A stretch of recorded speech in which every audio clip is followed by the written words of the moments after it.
Hey folks, this week I'm messing around with computer again. I just rebuilt my workstation and now I'm rebuilding it yet. Focus, you stupid. I'm building it yet again, so let's get you on a tripod and start talking. Okay, so I did a Ryzen 5 PC build, a workstation build recently, and that computer has been serving me pretty well, except for I have one major issue. I had a GTX 660 in there. I said that in the build video. I know I need something better, so I got something better. What I got better is a GTX 980 that I picked up used off eBay, and it came with a Digital Storm, well, it came out of a Digital Storm pre-built computer with a Bits Power water block already installed on it. Seeing as I wasn't able to overclock my workstation because I didn't have enough cooling capacity with the single 120 AIO that I have in there, well then this was time to get back to my roots, which is building custom water cooling setups. I decided to build in this Thermaltake 900 case because it's huge. I like the way it looks. It's got plenty of room for me to fit everything I need to fit in here. So let me give you just a quick rundown of what's going on here. My system is a Ryzen 5 1600. I'm going to be running this GTX 980 like I just said.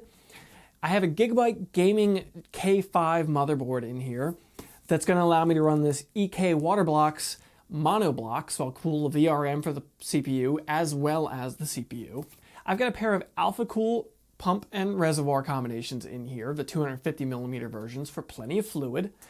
I've got EK dark nickel fittings in there, and I've got a pair of EK 360 radiators at the back. These are going to be two separate loops, graphics card and CPU, on their own loops so they aren't intermixing their heat, and I can hopefully overclock both of them for better performance overall. I have the RGB control on the motherboard, so I'm going to play with what color combinations I like. I was originally thinking a Stormtrooper build with red lighting and black and white and paint some of these accents black on this thing. But I feel like that's just what everybody would do with a white PC build, so I'm not sure where I'm going with that yet. But I'm going to get into building this thing. I'm going to have some custom little tricks in here that I'll step back and show you when I get to them. Things I'm bringing over from building custom cars. But for now, let's get to building.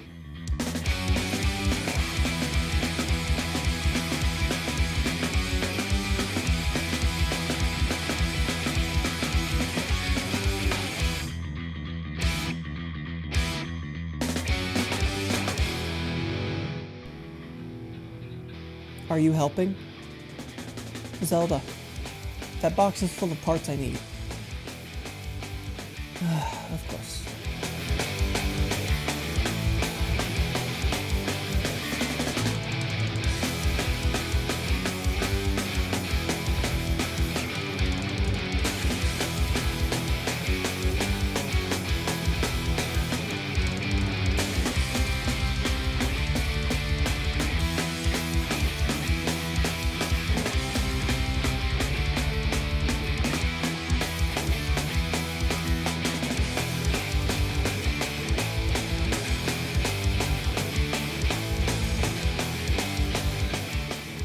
So I've got my cup of tea here, which is a mixture of Earl Grey caffeinated tea and sleepy time tea because I'm tired, but I didn't want that much of a boost. Also known as the straight edge version of uppers and downers mixed together. Conflicting concepts. Tastes so good.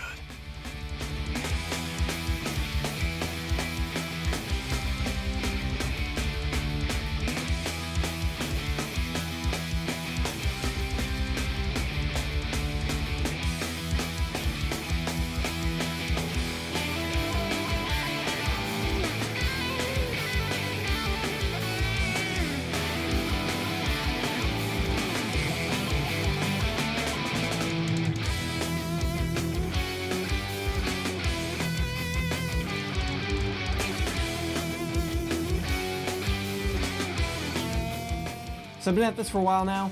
Next up, I'm doing one of the steps that I said I'm bringing over from my automotive work. These are something that I don't see used in case modification much, and I really don't know why, because they are really a good idea for stuff like this.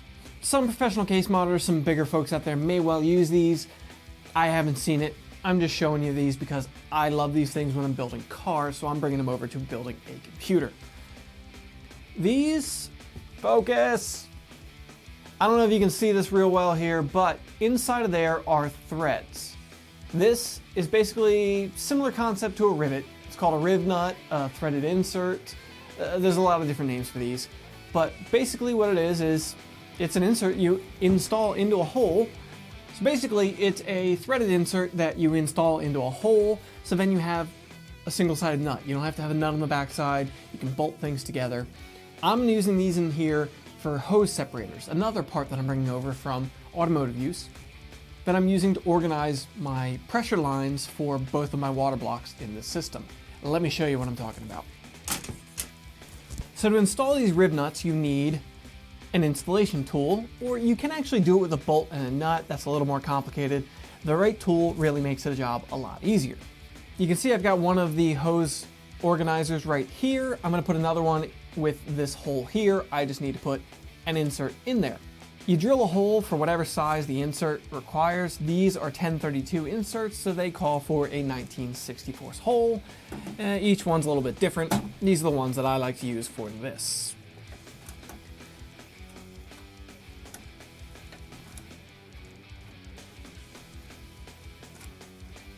And just like that, I now have a threaded insert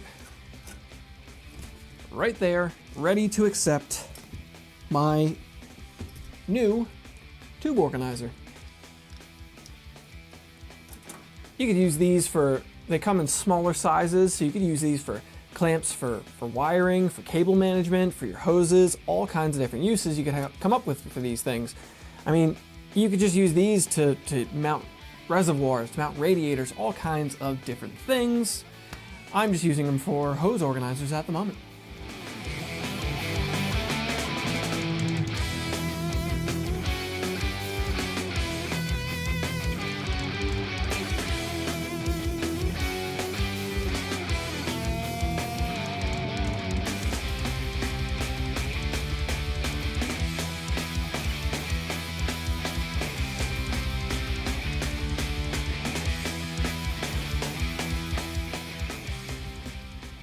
All right, now I've got my two holes. I went ahead and vacuumed up all my metal shavings. Time to install my fill ports.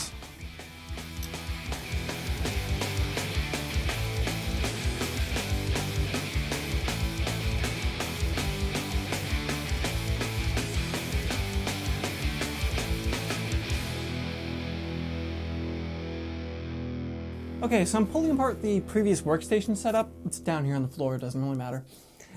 I was removing this Cooler Master Liquid 120 that I had in the system here. It didn't want to release from the CPU, so I gave it a little pull, didn't make any noises, nothing funky, came off relatively easily. And then I was really shocked at what I saw when I looked at the water block. That is my Ryzen 5 1600 stuck to the water block and released from the socket. The arm is still locked down on the socket, and this came off with the water block. I don't feel good about that, I can say that for sure. All right, that's a interesting new one on me. If anybody has an idea about why my CPU came off with the cooler, boy, I hope that thing still works after this.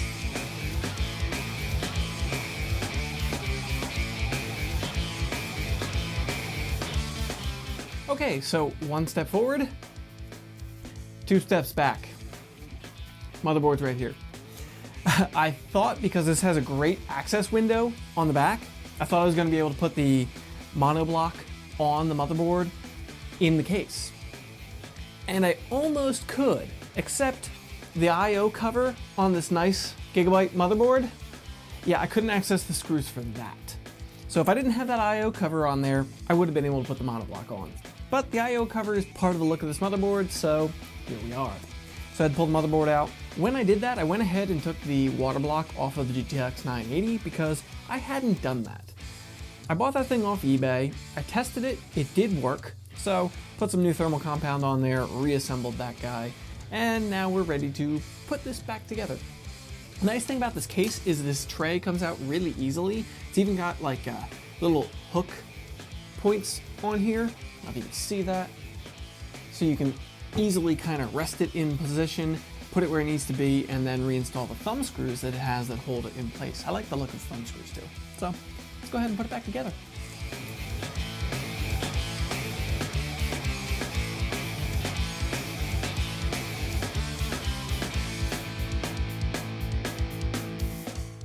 So now I can redo my cable management, put my graphics card back in, and get back to where I was before, but now I've got the monoblock installed so I can actually start plumbing this water cooling system now.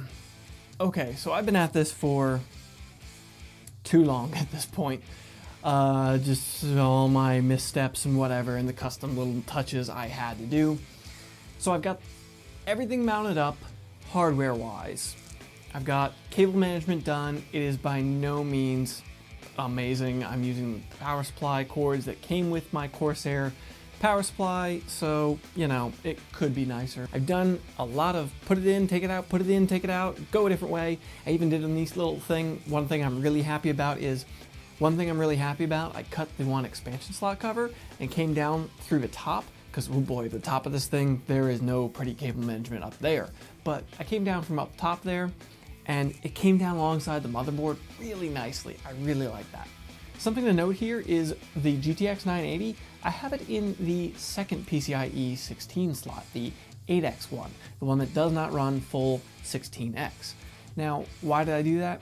Because I like the way it's gonna plumb a lot nicer. I think it balances everything in the case nicer, and it doesn't shroud the NVMe drive that I'm using for a scratch drive. I use it for my workflow when I'm video editing and running in Photoshop, things like that. All right, without further ado, I'm gonna start plumbing this thing.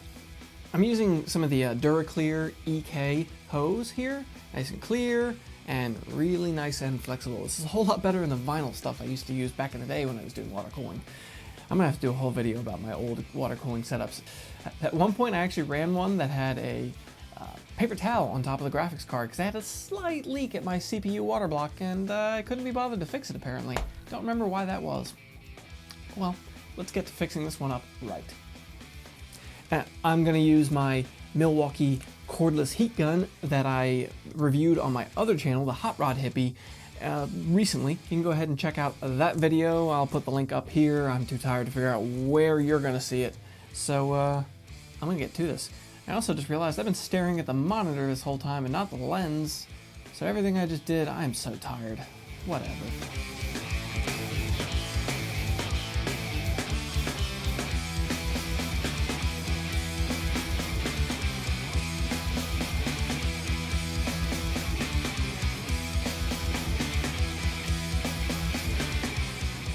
You know, I would love to have done hardline tubing in this thing, but like I said, serviceability. I need to be able to get into this thing and mess with it if I have any issues whatsoever.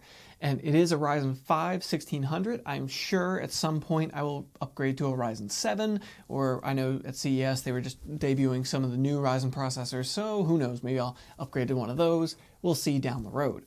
For right now, it's doing what I need, and I should now be able to overclock. That's going to be another video where I do some benchmarking, overclocking, and all that. I need to get this thing filled up and leak checked. I'm going to show you guys some footage of it, and hopefully the next thing you really see will be this thing up and running, lit up, because I need this thing back alive. I am 8 hours into this build now. I expected to be done hours ago. Of course, I've also been watching some YouTube videos in the background, so yeah, that probably slowed me down a little bit, but whatever. So, without further ado, I'm getting back to work.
Okay, so it's about 2 days since I started building this thing. I've been using it for over a day now.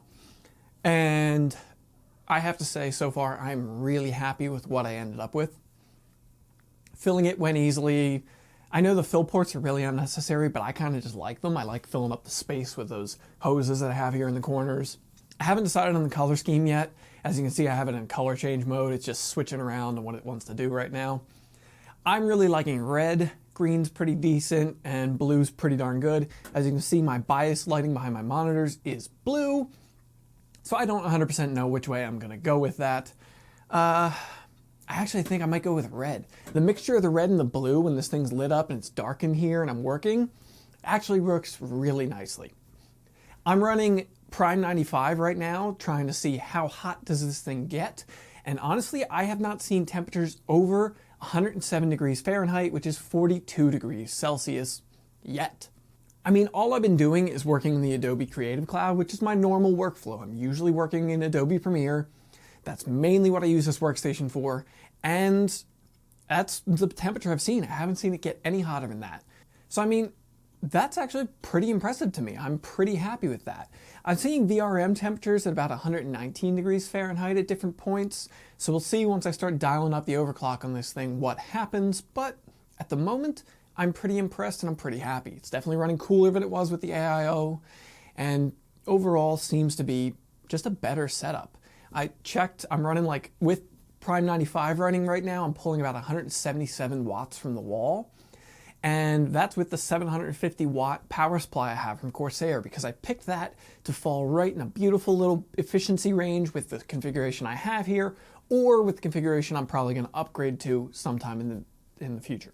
One thing I have been surprised by is I put that EK water block heatsink on the SSD, the NVMe SSD, and I thought it was just kind of silly. It looks good, and I really like the way it looks. But I've actually been surprised how much it's actually doing. I didn't check my temperatures before. I never really paid that much attention to that thing's temperature, but it gets pretty toasty. It's actually, I've seen it get upwards of like 115 degrees on that drive when I'm really working on it, which is what I use for video editing. So I'm actually kind of glad I put that in there. The one thing I think I might have a problem with is airflow in this thing. The radiators seem to be flowing just fine. The problem is this front case section. It's only got the one fan at the top exhausting, the stock fan that came with this case. And it should be drawing in down here, but I have a lot of fans in the back, so it should actually be a positive pressure situation. But I feel like I'm not getting enough airflow through this front section to cool off things like that NVMe drive. Sure, it's got a heatsink, but there's not enough air flowing across it. I might be wrong about that. I'm going to try a little really fancy smoke test here in a moment, and you'll see that. And we'll see what I got going, and then I'll figure out what I'm going to do, because there's not really anywhere to put fans in the front of this thing other than up in the top, pulling out right now. Maybe I could blow in with it. I've got to figure that out. So, all right, folks, that's been checking out this new system build. I'm really pleased with it at the moment. So yeah, that's the system build at the moment. I got plenty of room to upgrade with this thing. Next video, when I feature this anyway, it's going to be overclocking and benchmarking. We'll see where it stands.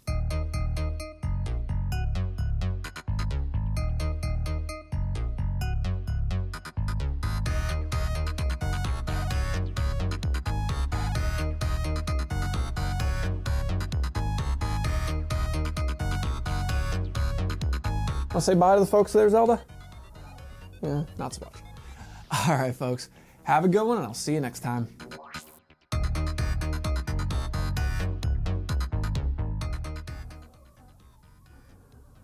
Gene, I know I got you locked in here. I have all three of my animals locked in here at the moment, and one of them is not too pleased about it. I think I just bumped my mic.